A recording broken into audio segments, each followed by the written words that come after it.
Today's episode of Namaste Yoga is about how Ganesh got his elephant's head.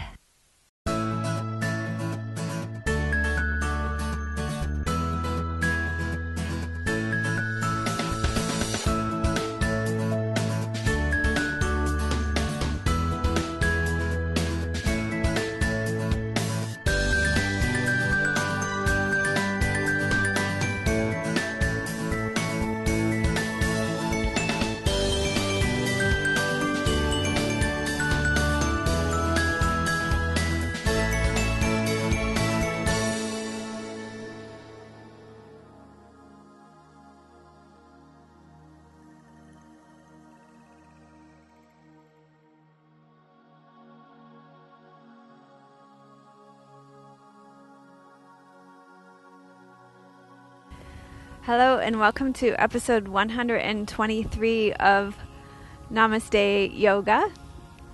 We have gone right from spring to summer here in Canada. I don't know how that happens, but it happened this year. So I'm wearing my Ganesh top in honor of our episode on how Ganesh got his elephant head today. I want to welcome you and thank you very much for joining us. I'm going to start with a short testimonial today from Carrie.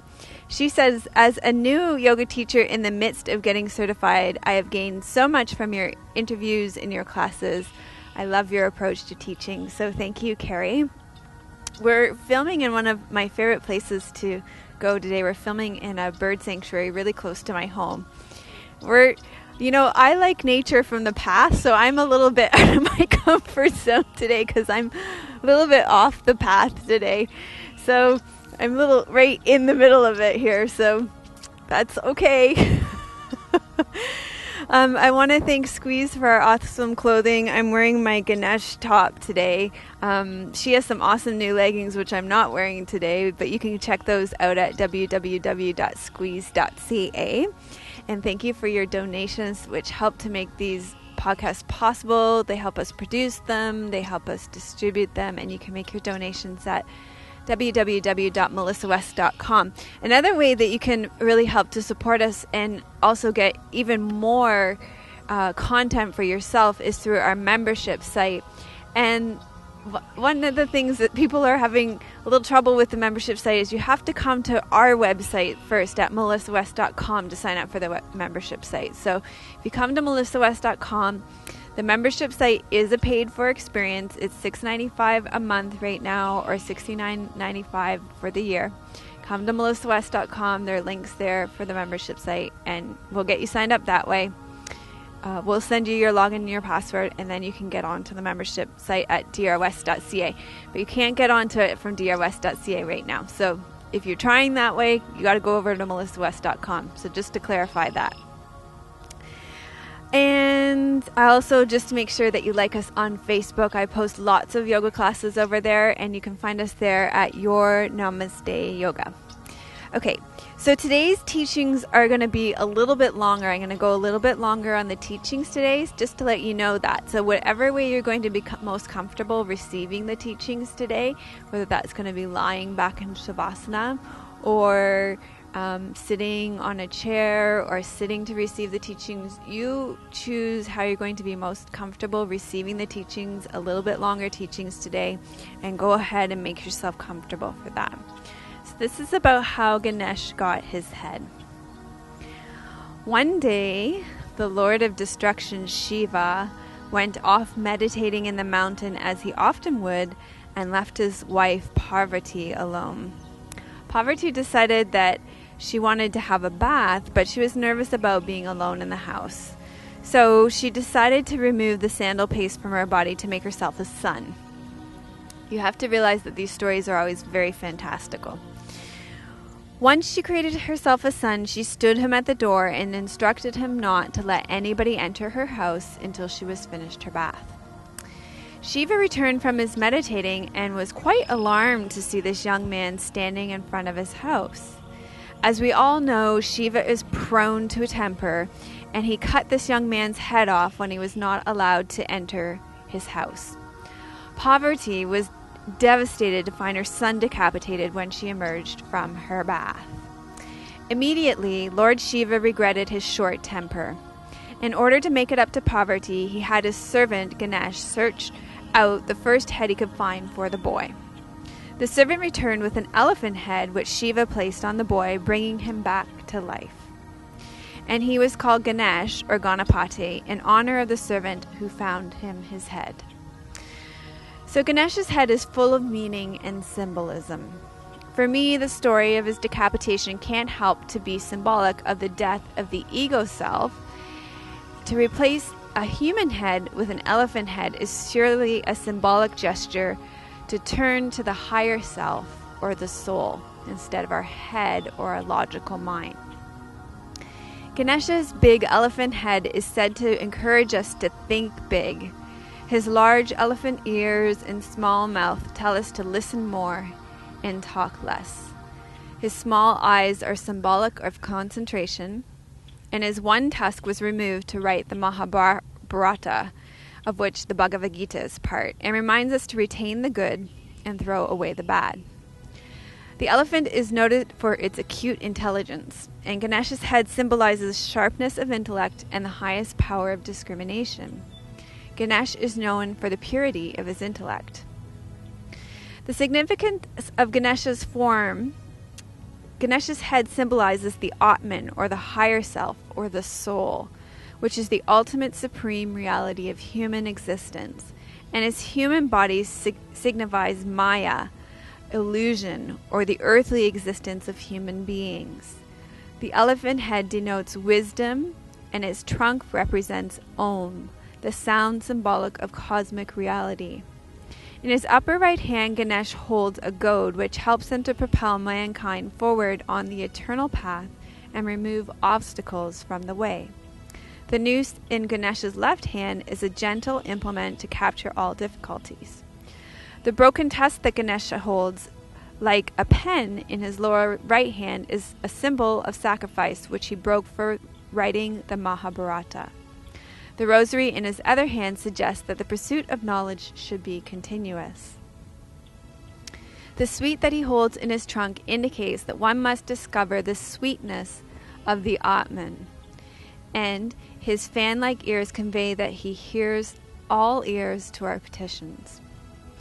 Also, in a forest, when an elephant moves through the jungle, it clears the way for others to follow. By invoking Ganesh, the path is cleared for our undertakings. The elephant's foot is so large that it can stamp out the footprint of any other animals.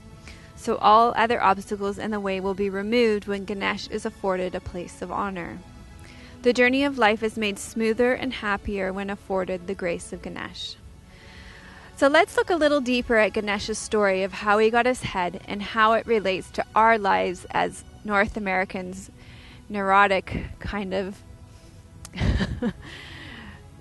people that we are. So really, Ganesh isn't walking around with daddy issues. Let's face it, Ganesh had a father who should have been in a lifetime of anger management courses. He chopped off Ganesh's head for standing and keeping him from going into his own house.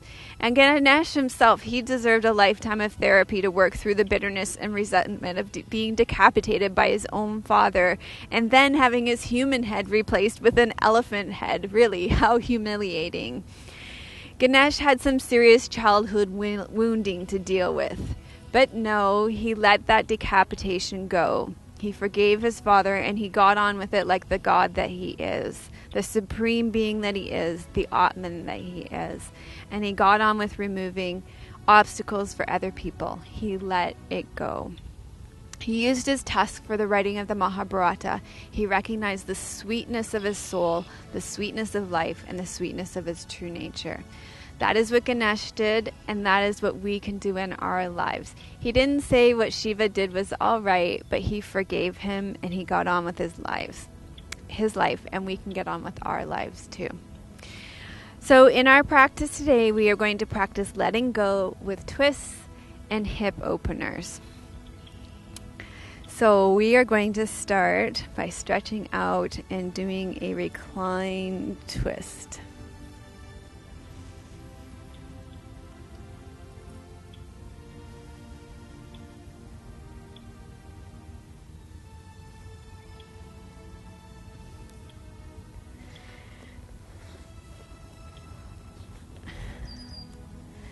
Okay, so why don't we begin by drawing your knees into your chest.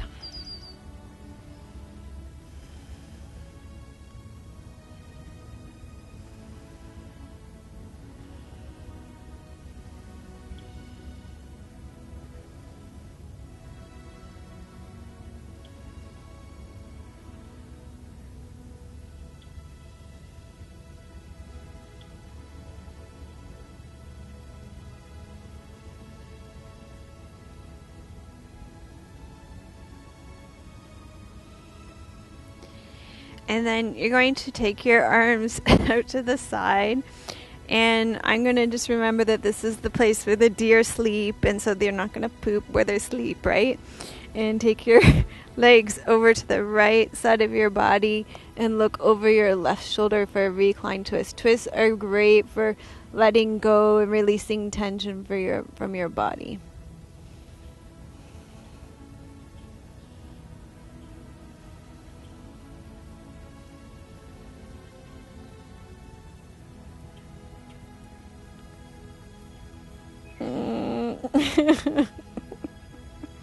I know you think that Canadian goose is cute, but they can be vicious too. Yes, you could be vicious. Don't hiss at me, please. I don't have any bread for you.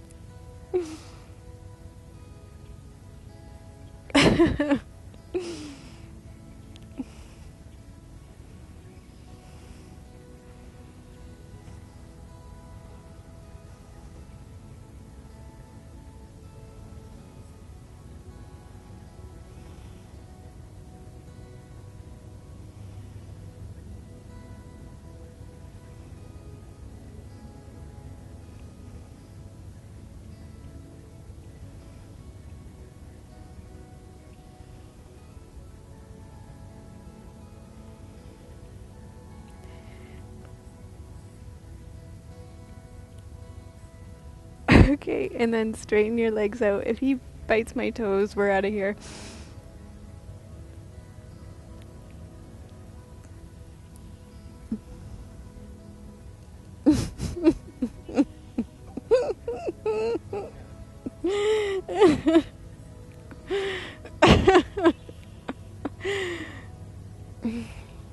This straw bed is very comfortable, actually.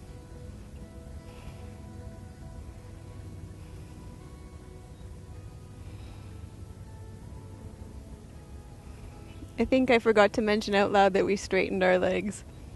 But you could keep them bent if you wanted to. Do what works best in your body.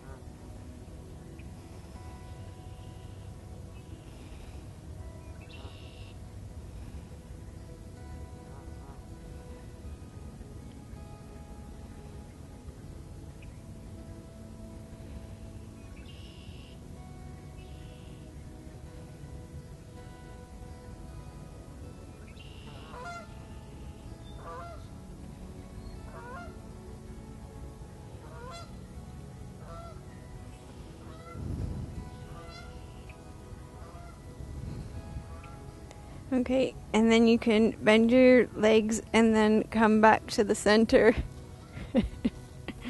Okay, and hug your knees into your chest.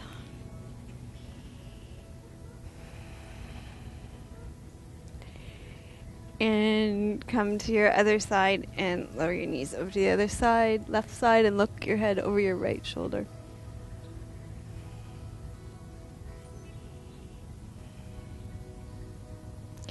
So, as yogis, we are so lucky because we can use our bodies to help us with our emotional letting go. We can use our postures to practice letting go in our bodies, and then we have already done it in our bodies, so it's easier to let go in our lives. We're so lucky.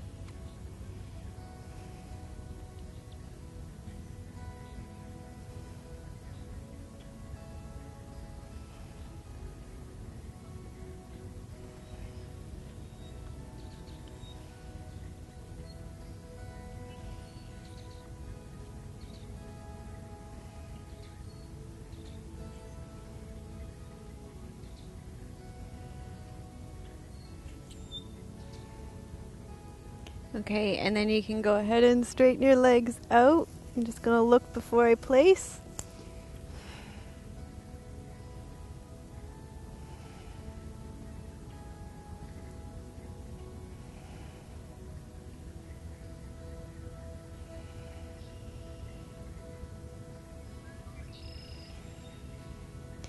And really use your breath out. Breathe all the way out. Our breath out is also another great tool that we have to let go. So fully exhale here to let go.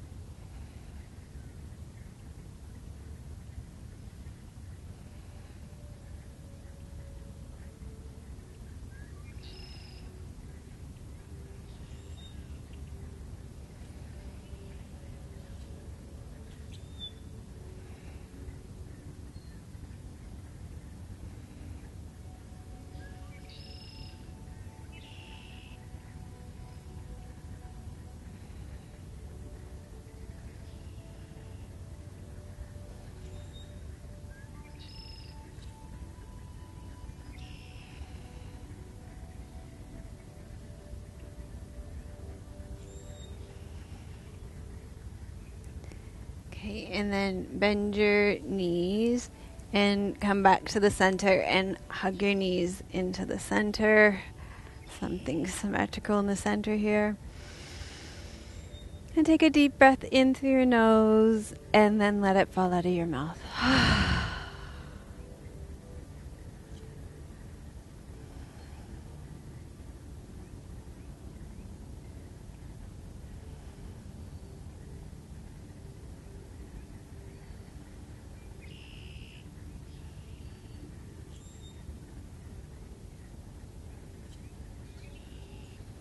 Okay, so now we're going to start to open up the fronts of our hips. Our hips tend to be a place where we hold a lot in our body, so we're going to do some hip opening to let go of holding on to resentment, bitterness. I know elephants have great memories. I wonder if they hold on to We're going to do lunge pose. So come up onto your knees and step your left leg forward first. Lean into lunge pose.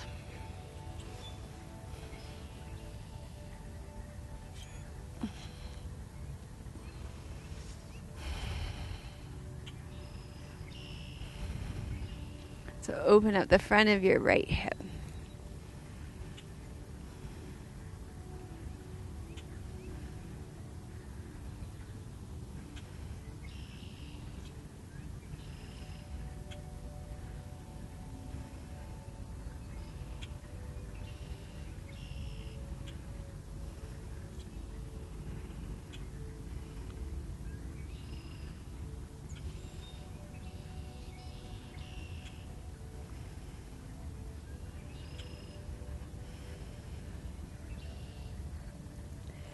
And then sink down through your front left foot and come upright.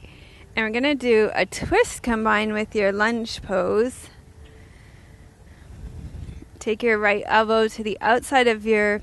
Actually, let me show you two ways of doing this. Take your right hand to the outside of your left leg. So the first way is to do the twist like this, just with your right hand. And then the second way is to do your right elbow with your palm.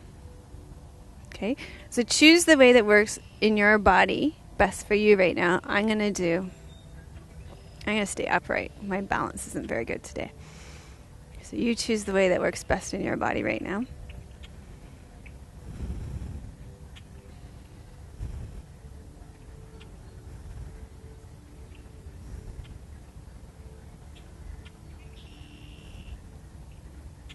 Can you hear that through the microphone?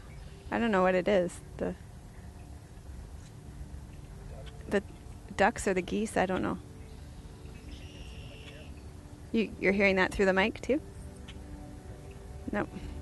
There's some ducks or geese making a lot of gurgling noises in the background here.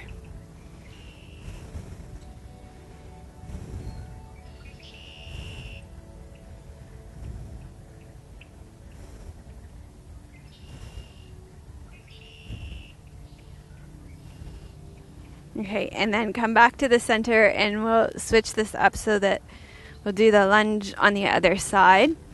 So this time you'll step your right leg through, leaning into lunge pose, opening up the front of your left hip.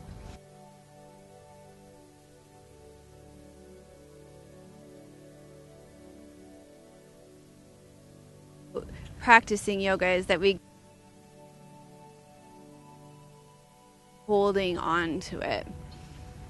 We get to do this on a continuous basis as we practice our yoga.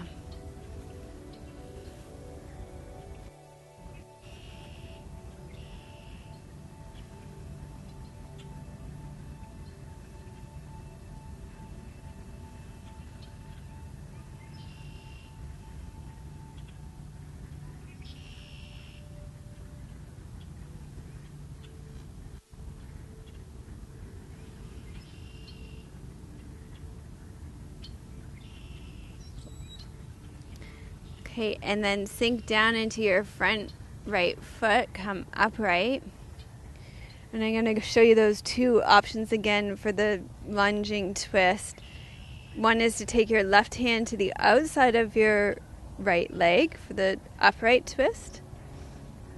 And then the other is to do your left elbow to the outside of your right leg with the lunge. So choose the one that works best in your body right now.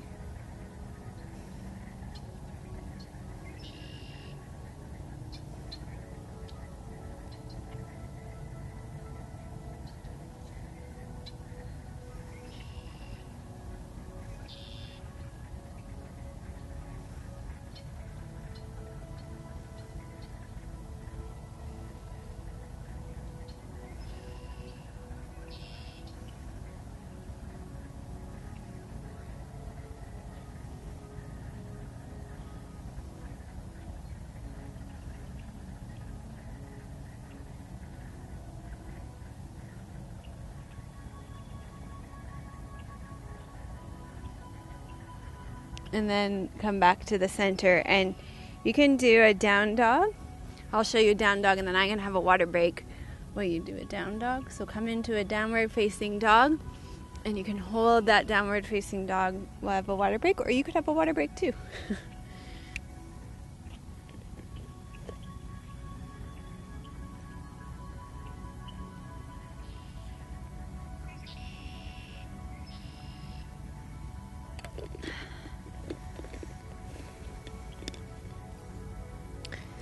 Okay, so from downward facing dog or from all fours, we're going to come into pigeon pose and release more tension or holding from our hips.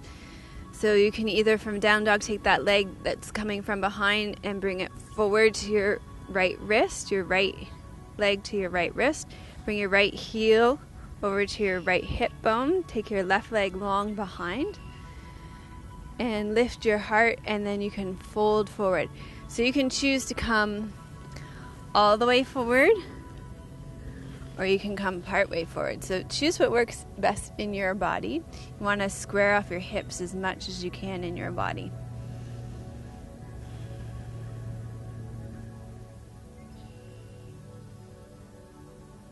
So you'll feel in your body in these hip openers, there's a lot of tension that gets held in your hips, and it's good to practice releasing it.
Okay, and then come back up onto all fours or downward facing dog.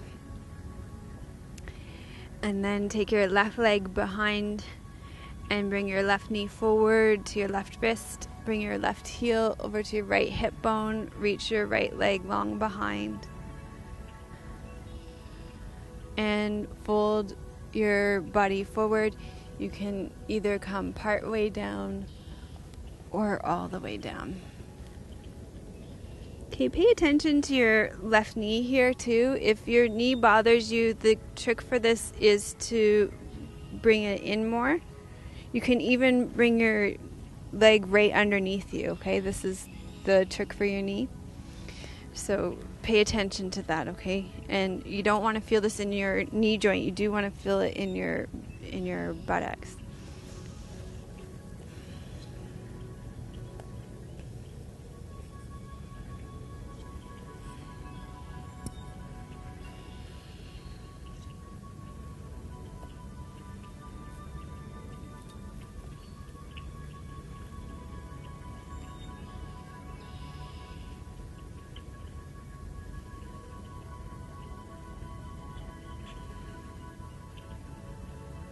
So as you can feel in this posture, it can be uncomfortable to be with this tension, and we want to just stay with it until it releases from our body, to let it go. Feels good to let it go.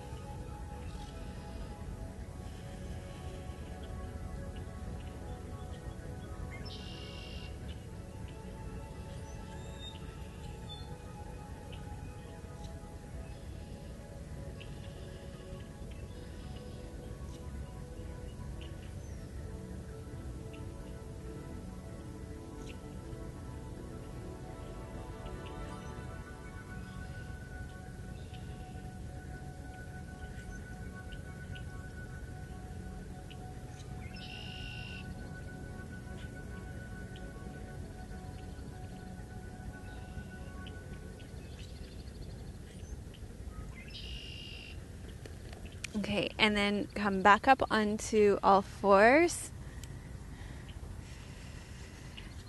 And come back into downward facing dog. Let the back of your neck be long. Drop your head.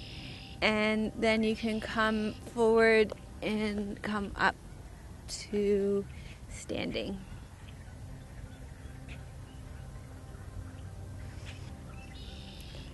Okay, from standing, we're going to reenact Ganesha's story a little bit. I hope it's not too gruesome. We're going to stand at the front of our mats and take a big step back with your left foot. So turn your hips to face the front edge of your mat. Your left foot is turned in on a 45-degree angle. Hips face the front edge of your mat. Sink down through your front right sit bone, which will bend your right knee. And you'll bring your arms straight up. So you're in Warrior One, and you're Ganesh guarding the home for Parvati.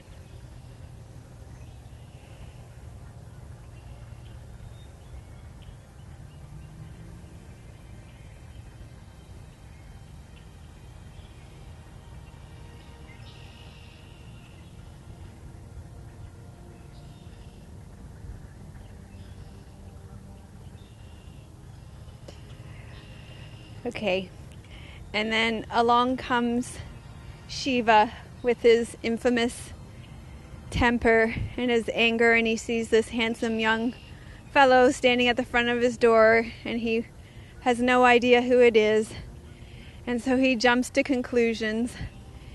And so we'll have Ganesh, well, he's not Ganesh yet, but we'll have Parvati's young son take the peaceful warrior stance. So let's come into Warrior 2 for that. So pull your left hip back and take your left arm back for Warrior 2.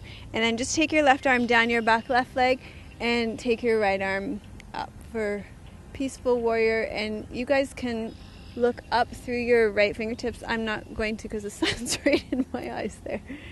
So you guys can look up through your right fingertips. So peaceful warrior. And to me, we're doing this pose here because it's significant.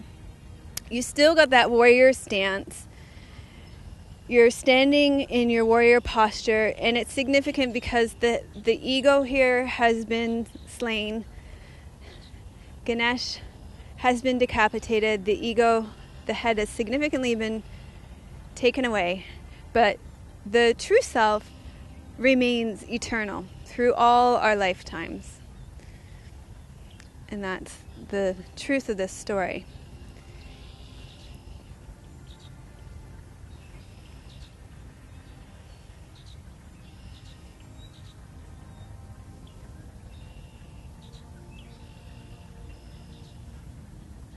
Okay, so let's do those two postures on the other side, and then we'll really get into the story, and we'll do Dying Warrior too. Okay, stand at the front of the mat, a reenactment of how Ganesh got his head. Standing at the front of your mat, we'll do Warrior 1. So take a big step with your back with your right foot. Hips are going to face the short edge of your mat. Sorry, having trouble finding my words. Sink down through the front left sit bone. Warrior 1. So Ganesh, protecting his mother's home, guarding the bath while Parvati has a bath.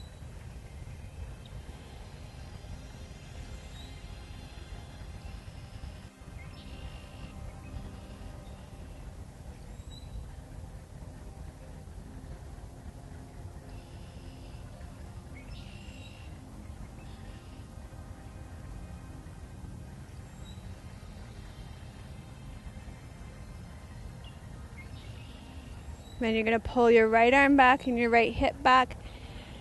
Bring your right arm down, your left arm up. So there's the slaying of the ego, but the true self remains, the Atman.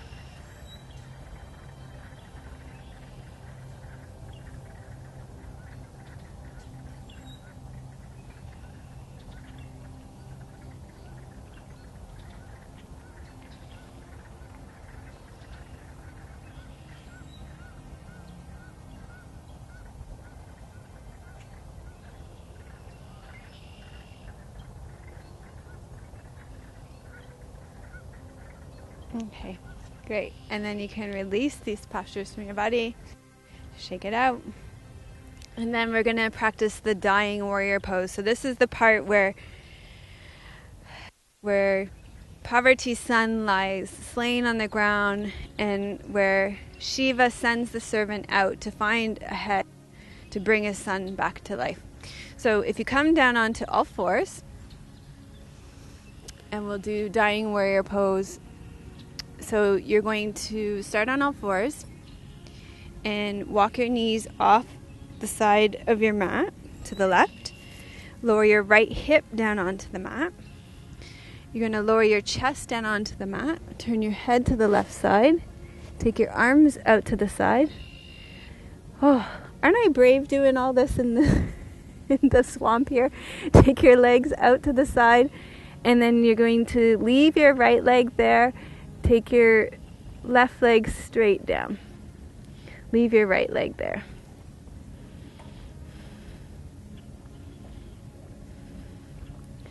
So, Dying Warrior, Parvati's son lays decapitated. Parvati is distraught. Shiva's distraught. What has he done? His temper's gotten the better of him again. They're all flawed gods, just doing the best that they can to get through the day. Just like you and I, just like our parents.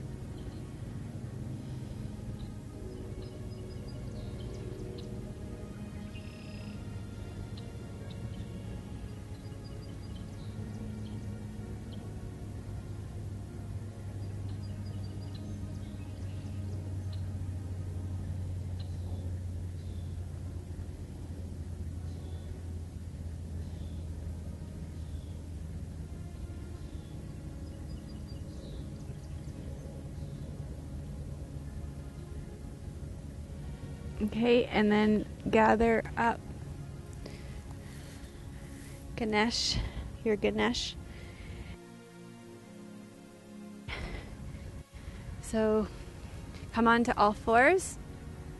You're gonna walk your knees off the mat to your just imagining Donna watching this going, how come your squeeze clothing gets a little worn out sometimes? I don't know, Donna. Sometimes I do my yoga in weird spots, I guess. Lower your hips down onto the left side of the mat, lower your chest down. Okay, turn your head so you're lowering the left side of your head on your mat. Oh, Donna would be laughing right now. Take your legs out to the right side. And leave your left leg there, lower your right leg straight down. Dying warrior pose.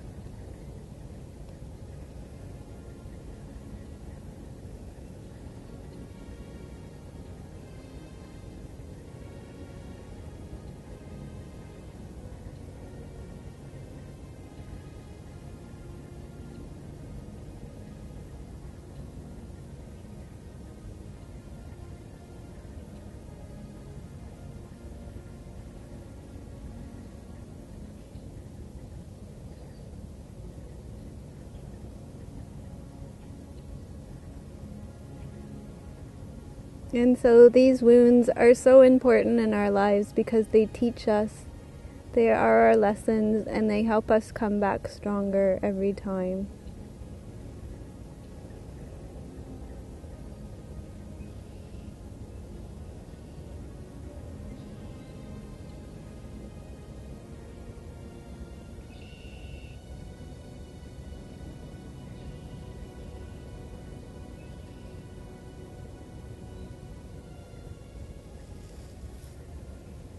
Okay, and then come on and gather your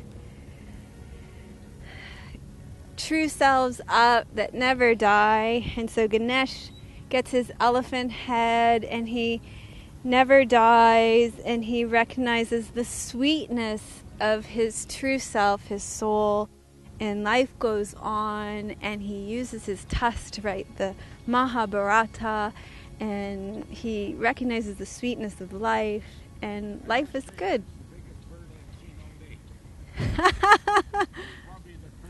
Aww. So sweet.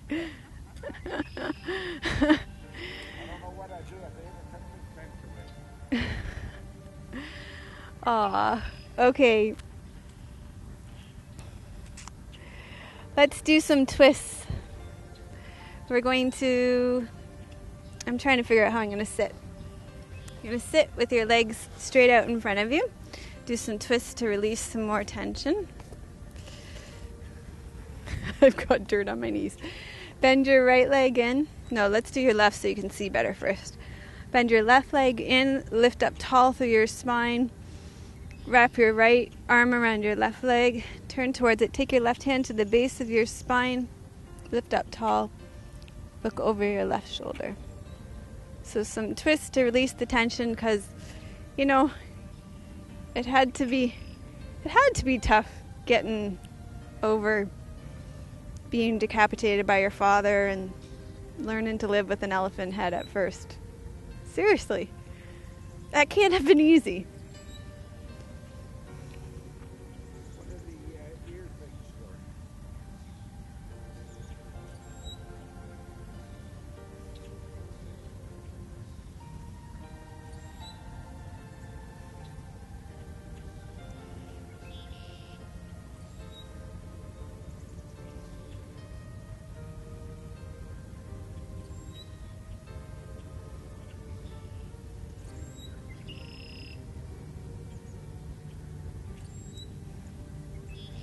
Okay, and then come back to the center, release your left leg, bend your right leg in, lift up tall through your spine again. You can use your foot to help with that too. And play around with where you place your foot too. It doesn't have to be right in by your groin. You can place it out further from your body too. Make it work in your body. Wrap your left arm around your right leg, turn towards it, place your right hand to the base of your spine.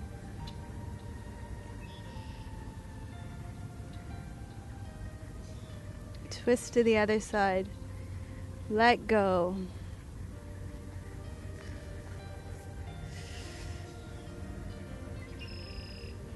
So nobody's saying that what Shiva did was okay, but they all got on with their lives and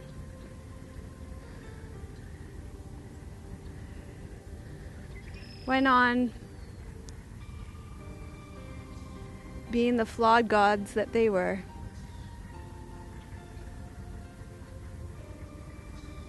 And they all let it go and forgave each other.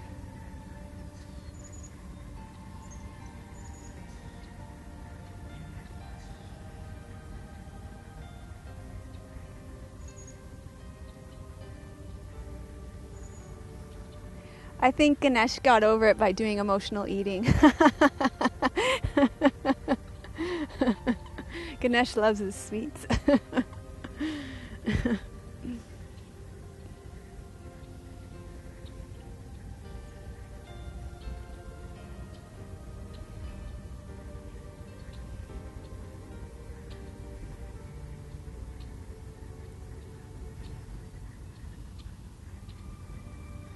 Okay, turn back to the center. Let's do another twist. Slide your left leg in.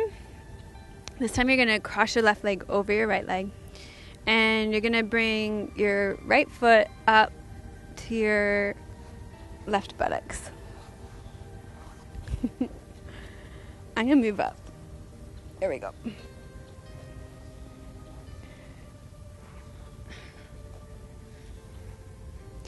All right. Now you're going to wrap your right arm around your left leg, place your left hand at the base of your spine, and turn towards your bent right leg. Twist. We haven't been doing that many twists lately. I've had so much heat in my head lately, I've been convincing myself that twists maybe not such a good idea. It feels pretty good.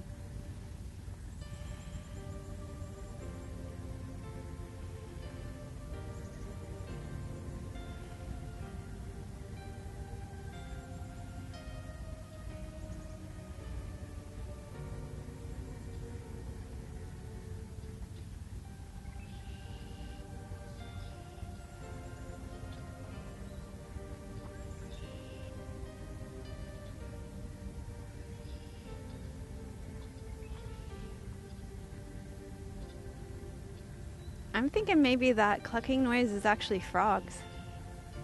It is the birds. Okay, release your legs. Shake it out. And then let's do that on the other side. Bend your right leg in. Cross your right leg over your left leg. Bring your left heel up to your right buttocks. Now this won't be possible for everybody. And that's okay. Ganesh has an elephant head. Keep your left leg out. That's fine. Do what works in your body. Nobody's got a film camera on you, so nobody's keeping track, keeping score, grading you. So do what works in your body, okay? So if you want to keep your left leg out, that's totally fine. Give yourself permission. I like this way because it feels good in my butt. Wrap your left arm around your right leg, turn towards it. Lift up nice and tall.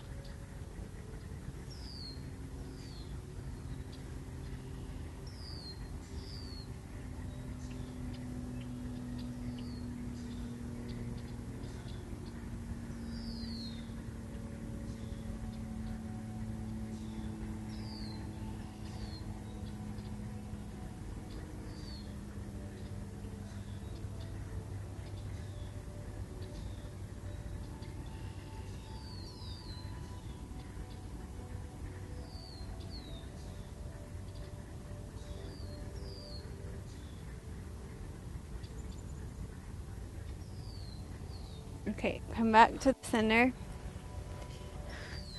Take your legs straight out in front of you. This one, it can be useful to have a block. I was thinking we don't need any props for this class, and then I remembered if your hips are pretty tight, this one it can be useful to have a block or a rolled up blanket. You're gonna bring your right leg in, cross it all the way over your left leg, and then bring your left leg up. Okay. So if this isn't happening at all in your body, then you sit on the block here or a blanket, okay? And we're going to twist here. Holy Hannah, these hips are tight. Okay, let me tell you. Oh, I ate Ruffles potato chips last night, and that always hurts in my hips when I do that.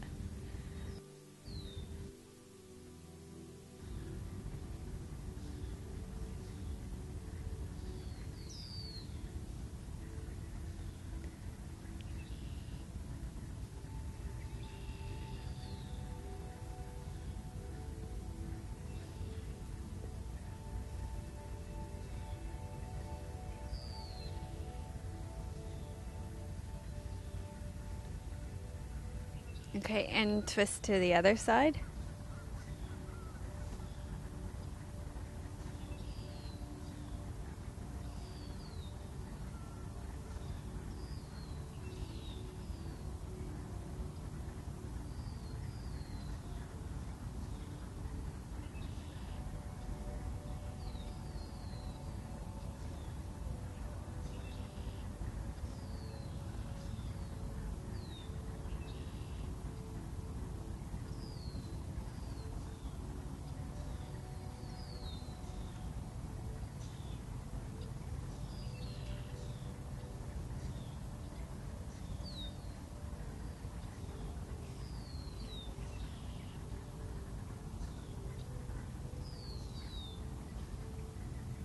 And then come back to the center, and let's do the Ganesha Mudra here. So you're going to hook your left hand in your right hand, and you bring it to your heart center, and you pull apart.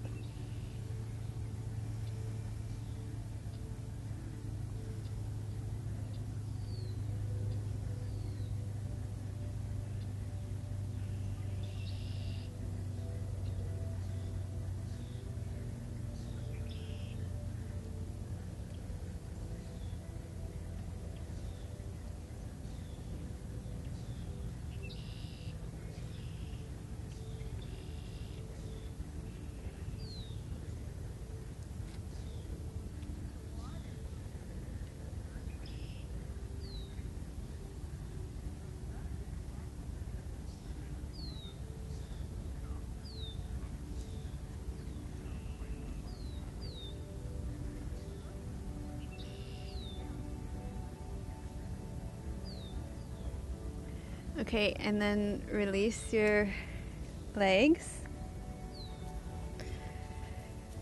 Have a little shake out. And then let's do that on the other side, and hopefully you did your harder side first. We can hope, right?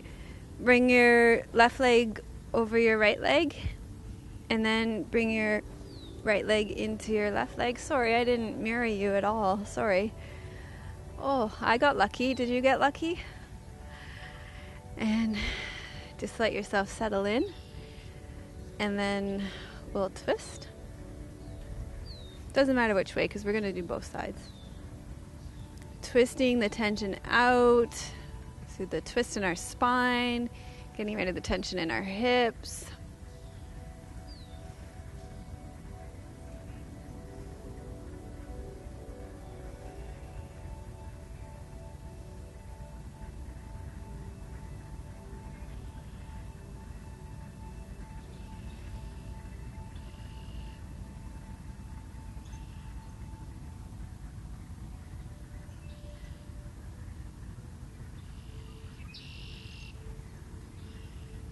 And then twist to the other side.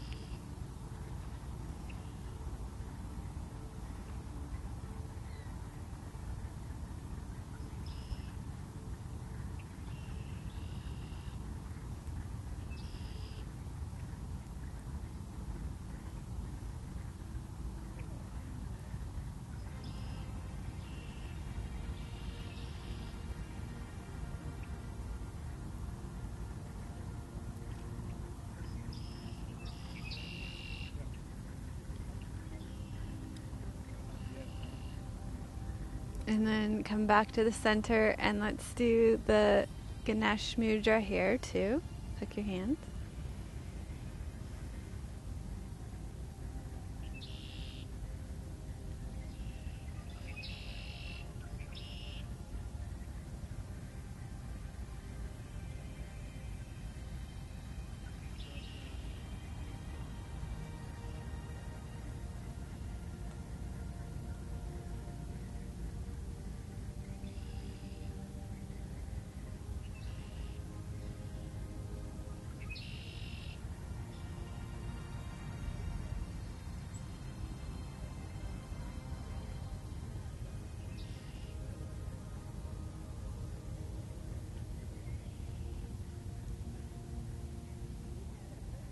Stay tall through your spine. Bring your ears back over your shoulders. Tuck your chin.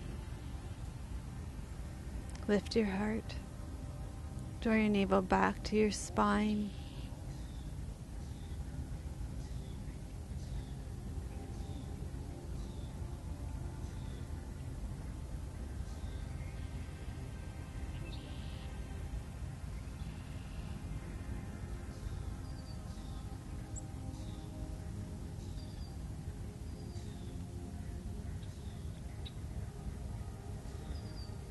Okay, and then release this pose from your body.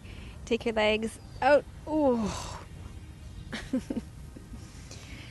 Those potato chips were worth it. Okay, take your legs wide.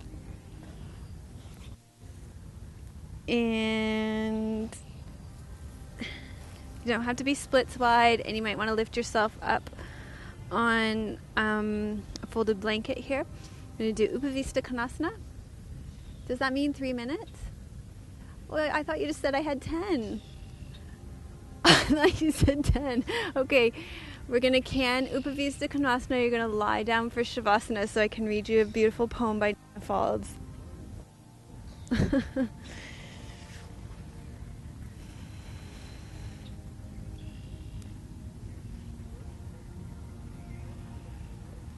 Okay, so you can lie back in Shavasana, get whatever props you need to support yourself in Shavasana. This is a poem called Release by Donna Faulds. She spells her name Donna, D-A-N-N-A, Faulds, F-A-U-L-D-S. She has books and books of poetry. I highly recommend them. Look her up on Amazon and order everything she writes. Gorgeous stuff. Release. I lay myself down on the welcoming ground, the earth's spine becoming mine. Peace seeps into heavy limbs and slow my heartbeat to the pace of nature. I take refuge in the quiet and let my burdens go, one by one, until the earth and I both float in the same vast and holy silence. Thank you for joining us for episode 123 of Namaste Yoga. Please do rest back for another 5 or 10 minutes in Shavasana. Thank you, Mother Nature, for this beautiful, glorious day and for letting us film outside in March. Such a beautiful day. Thank you to all of you for staying with us and practicing your yoga. Namaste.